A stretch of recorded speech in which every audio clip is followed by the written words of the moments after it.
mayam pumnamakpu YouTube channel Young Minds na taramna okchari. Ngasi mayam daliga dauriba wari asigi maming karam chawba matay manaw wari asi hawjaraklage. Sankar lairaba nga phaba nupa amani. Mahaki nupi adu masak mataw yamna fajabi naha oiribi nupini maming na Lakshmi kawi. Makoy ani samudra khongbal amada khangpoksang amada lairami.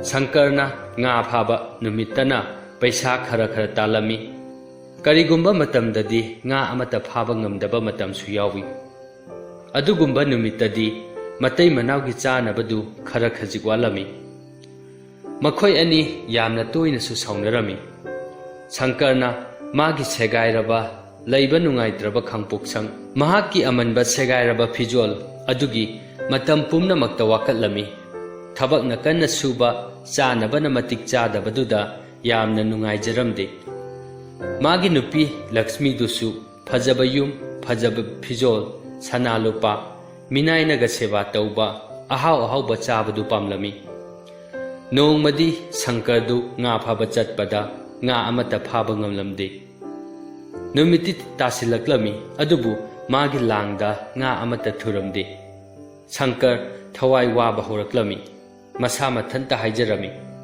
ngasisi kari chagani yumda aikhoi charadi amuk hanna heningdabani adudagi mahangna langdu kanna chinglakpa thengnarami mahangna areiba pambaina langdu chingkhatlami momo noklaga mathanta haijarami ngasidi achauba nga amadi phagadaba mali adubu mana langdu isingdagi chingkhalakpadadi langduda nga macha ama thurambaduda ningba kairami khanghaudana mahangna angakpa ama urami nga du sana machugi oirami numit kumna langlami Sankarna ngakna yengduna leibaduda nga duna haraklami he nupa aigi thawaidadi kanbiu aibu isingda amukka thadabiramo ai samudra sigi ningthawni wafamdu tabada Sankardi amukka hena ngaklami mahangna haraklami Nangbu samudragi ningthawni haiba mahangna ngadu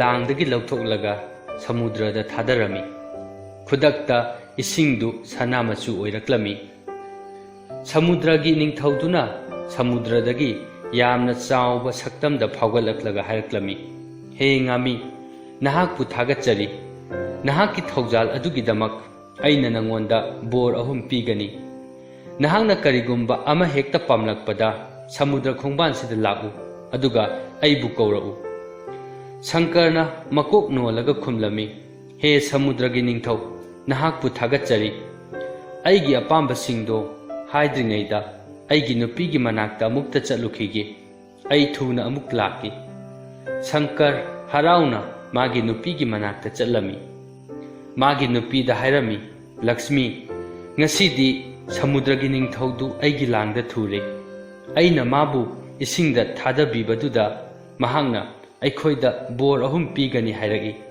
aikhoigi apamba pumnamak pigani hai paudu tabada Lakshmi du yamna haraurami mahangna hairaklami nupa madudi angakpa paunine aikhoibu ningthaududa aikhoina setnaba phajaraba fijol khara pibinaba haibana chumloidra Sankarsu magi nupigi wakhalondu yarami mahangna hairaklami hoi Madusu haige Firol dugi mathakta sana lupagi leiteng khara pibinabasu haige Madu nangsu pamlamganida Asumna Sankardu samudra khongbalda chatkirami Mahangna samudra khongbanduda leplaga samudragi ningthaudubu kaurami He samudragi ningthau ai lakle chanbiduna aigi nakta lakpiro aingonda pini haiba bordu pibiru lao Khudakta isingdu sana machu oiraklami Samudragi ningthaudu isingdagi phawgalaklaga hairaklami Hoi Sankar ai nangi bordu pirage nahaki apambadu karino hairo Sankarna yamna ikhau langbaga loinana hairami he samudragi ningthau ai amadi aigi nupina aikhoina set chanaba phajaraba fijolga sana lupagi leitenga pami Samudragi ningthawduna haraklami nayumda chatlo nahaki apambadu thunglabani Sankar makhada yengthabada masada setlamliba fajaraba fijoldu urami.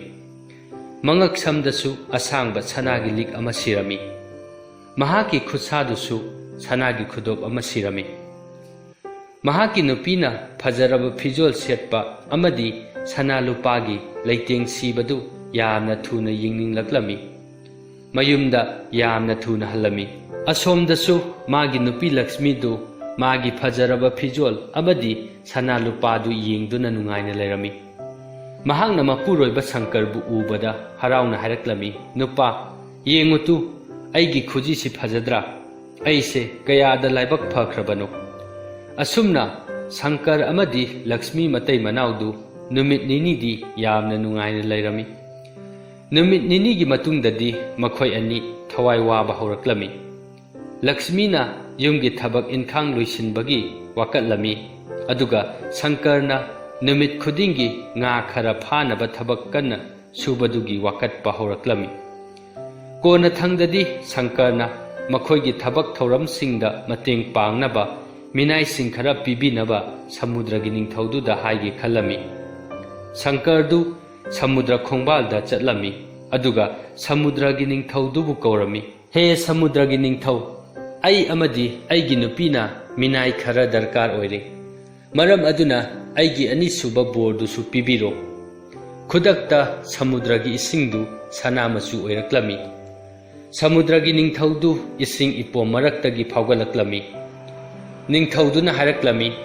He Sankar, nahaki anisuba bordusu pirabani. Adubu cheksillu. Aina nangonda pigadaba borsi amakhakta ngairabani. Nahak yamna karam chawganu. Sankar mayumda halaklami.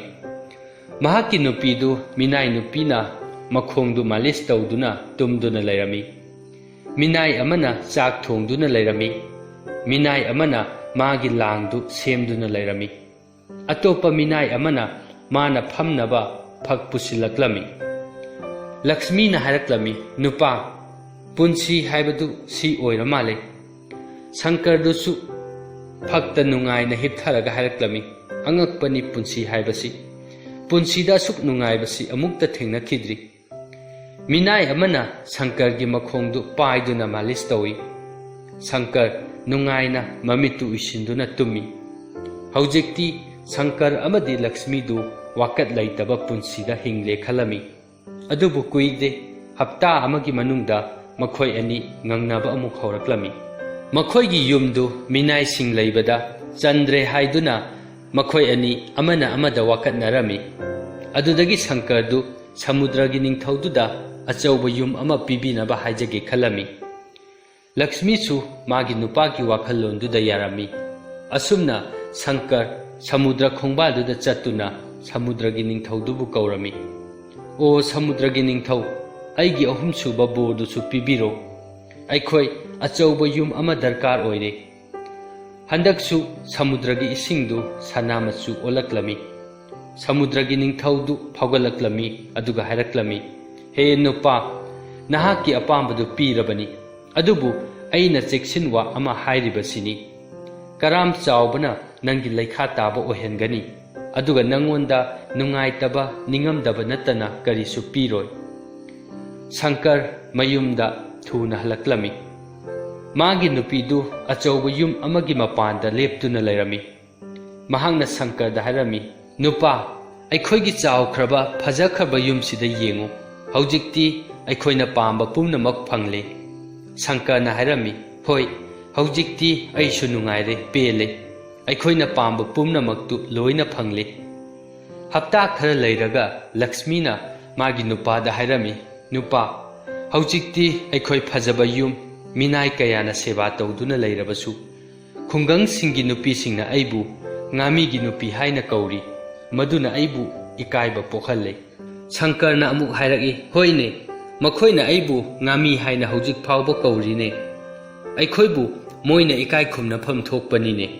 Aina samudragi ningthaudugi manakta chattuna aibu ningthau oihanbinaba haijaruge. Adu oirabadi khungangsigi nupi singna nangbu maharani haina kaurani.